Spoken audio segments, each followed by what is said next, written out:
Remember Tamagotchis? Those small devices that had virtual pets in them that you needed to take care of? Well, recently, I got an itch to get one again. But because I still have a laundry list of features I still want to learn in Godot, and Terraria is adding in a Tamagotchi-like item, I decided to just go ahead and try to make my own Terraria-themed Tamagotchi. But just making the game a virtual pet would be boring. So I also wanted to try and make it connect to Terraria, make a desktop pet mode, and also make it so the game can be entirely run in Discord, which is exactly what I attempt in this video.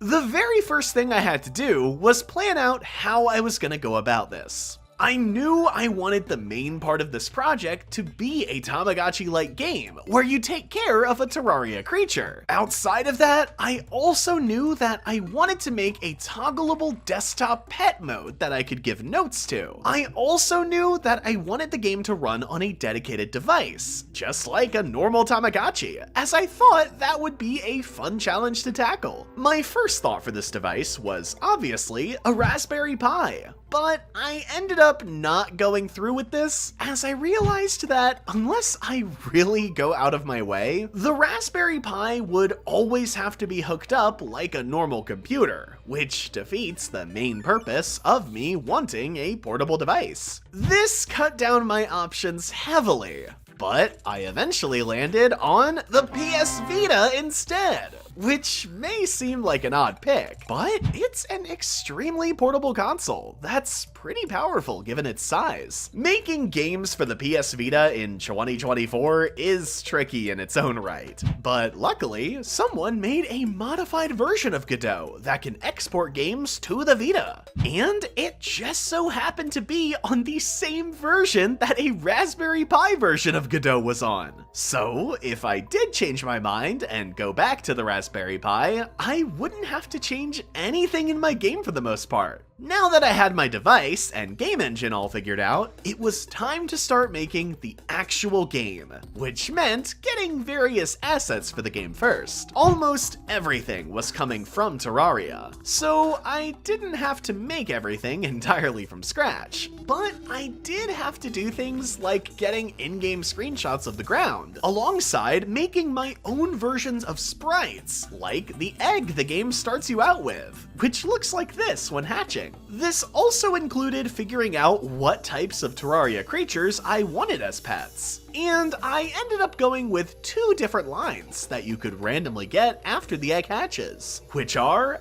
bunnies and slimes. For the bunnies, I ended up picking the normal bunny as the baby stage, and then for the full-grown stage, the random options were a slime bunny, the Santa bunny, the party bunny, and I also added my friend Mars's mascot, since it's also a bunny. For the slime, I made the Pinky the baby stage, and then for the final stages, I had multiple town slimes, my mascot, and both of the slime pets. On top of those though, I also added in a 1 in 10,000 chance that you'll end up with the golden versions of the bunny or slime, as I find restarting a game thousands of times just to get some of the pixels to be a different color fun. After adding all of that into the game, I then got started on the time system. This would obviously control the literal time in the game, but that also will be how the pets age, the day system's controlled, and how the year system will be controlled. After messing around with a few different timescales, and not being able to find one that didn't feel too slow or too fast, I just ended up going with Terraria's timescale, which means 1 real-life minute will equal 1 hour in the game. To make it easier on myself, I decided to make the day and night cycle last 12 minutes each.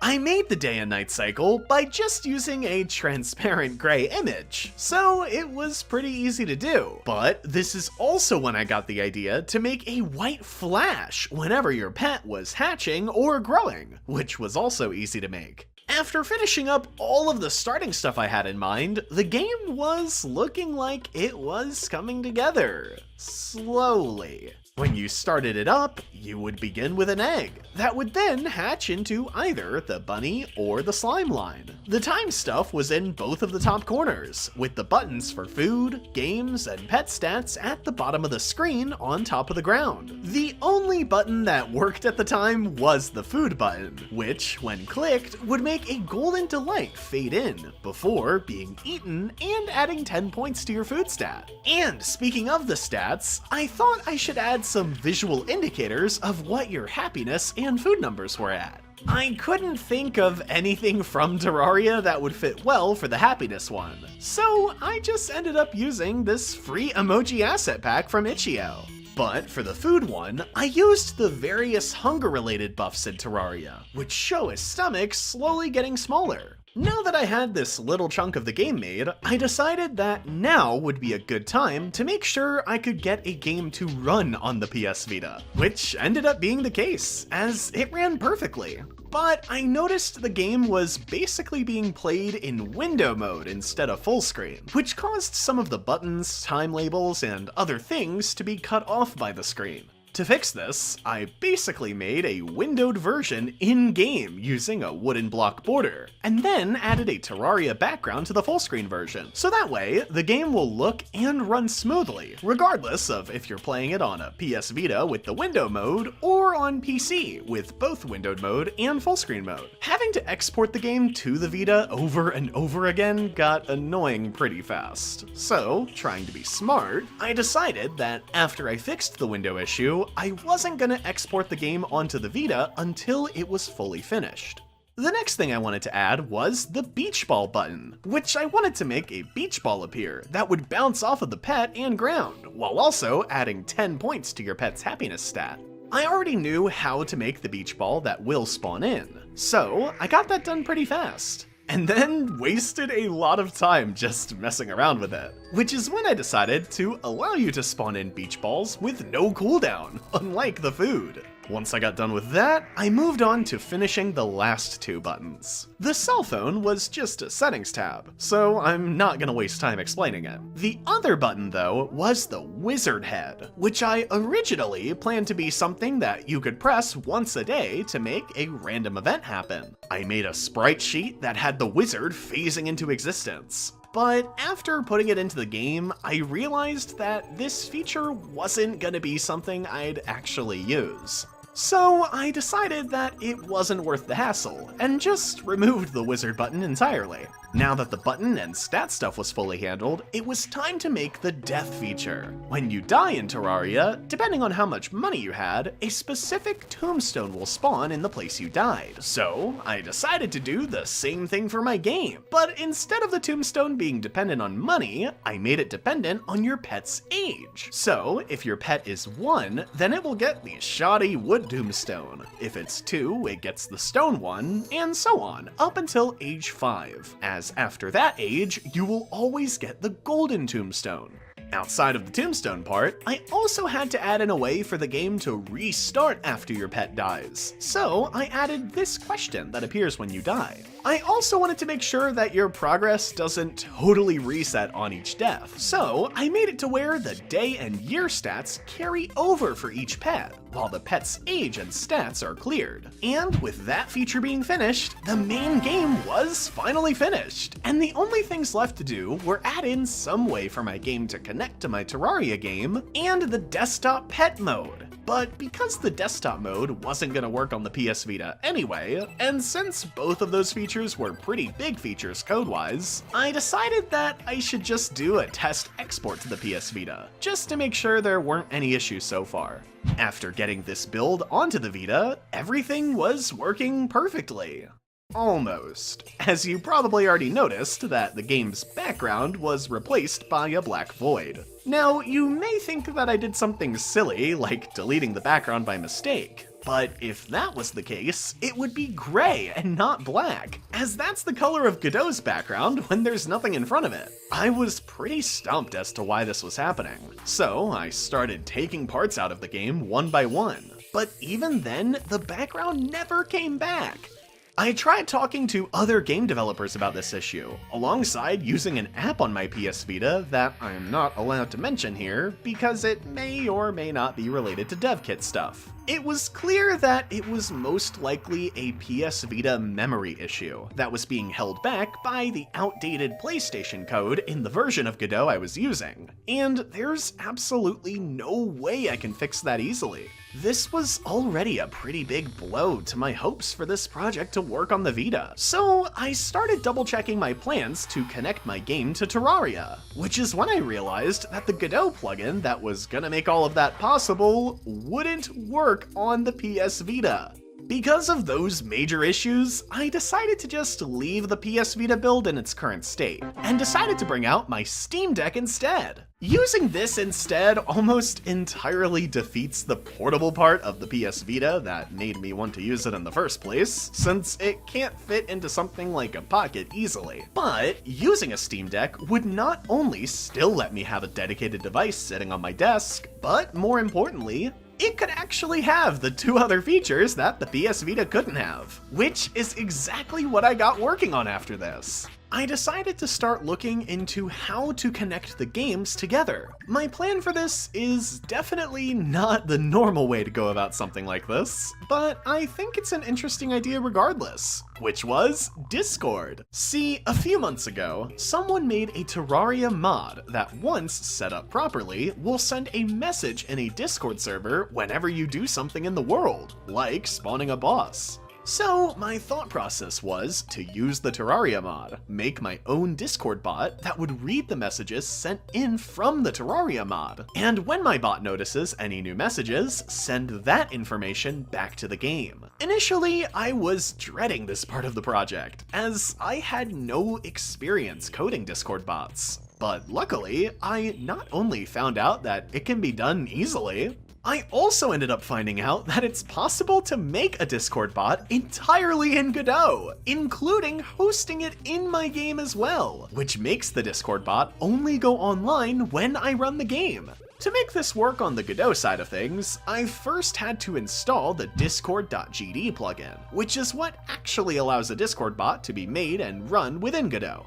Once I had those two things, I took what the Terraria mod would say when I did certain events, like spawning King Slime, and then made those commands my Discord bot could accept, which would then change things within my game. I decided to make the pet gain 10 points in happiness when you spawn in a boss, and then have the pet gain 10 points in its happiness once you beat the boss. I decided to make the bosses work kind of like the beach balls, where they were bouncy, and the pet would eventually push them off screen. I also made it to where once you defeated a specific boss, their boss relic would also spawn in. To keep things from getting too cluttered, I made it so only one relic will appear at a time. So if you have a King Slime relic and then beat Queen Slime, your relic would change to the Queen Slime one instead. I went ahead and added in all of the Terraria bosses as spawnable options in the game, even including a special Queen Slime sprite that has her base sprite without any of Terraria's code to make it look normal. Most of the bosses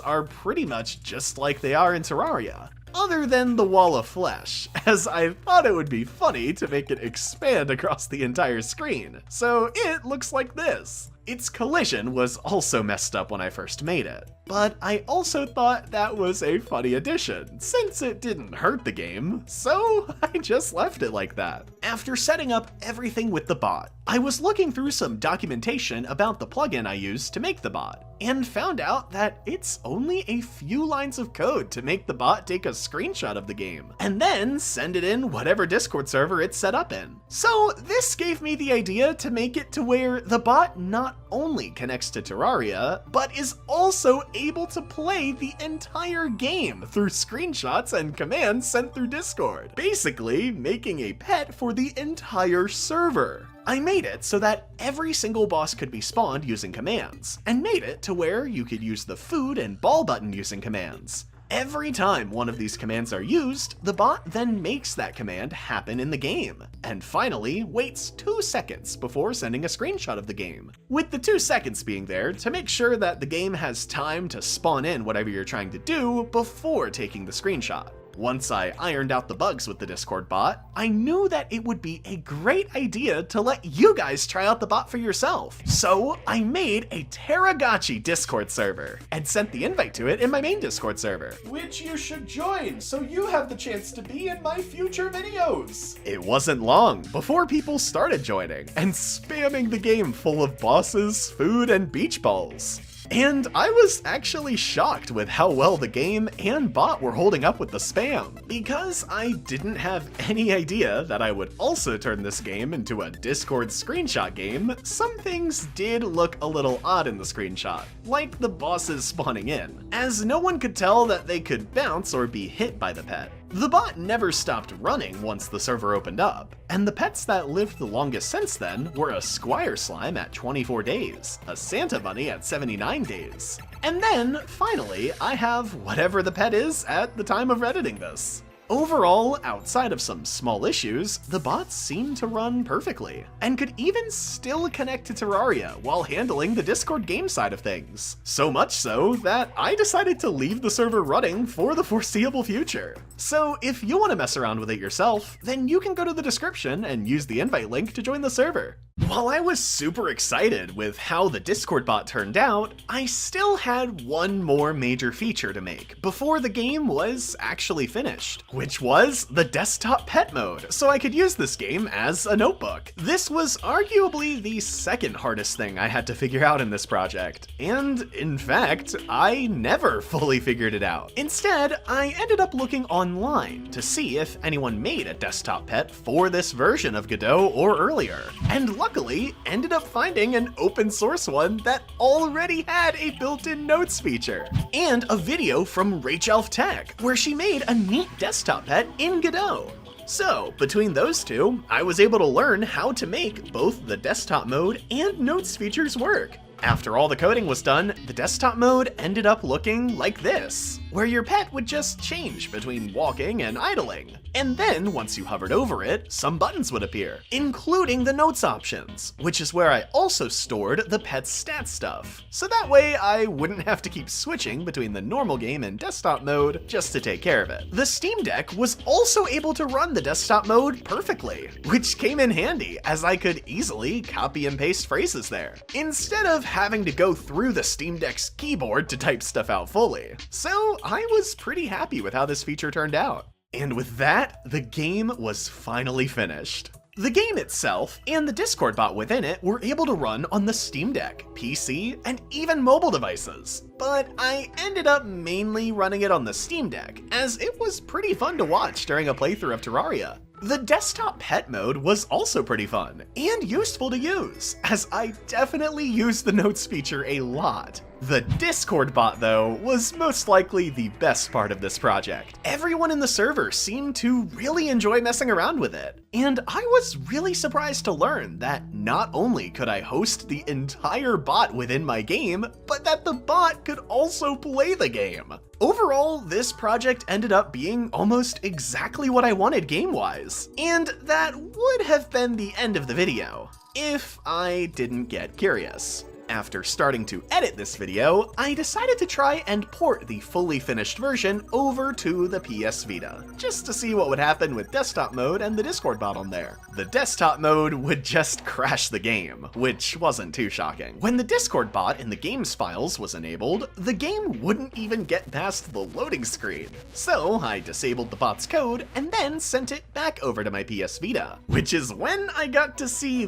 that for whatever reason. The background was back to working. I was still getting the exact same error that I mentioned when I first had the background disappear. So I know nothing was fixed per se, but I was still pretty happy that the PS Vita version did end up working in the very end, for one reason or another. And that finally wraps up this video. Like some of you may have already guessed by now, I won't be releasing the actual game for very obvious reasons, like copyright.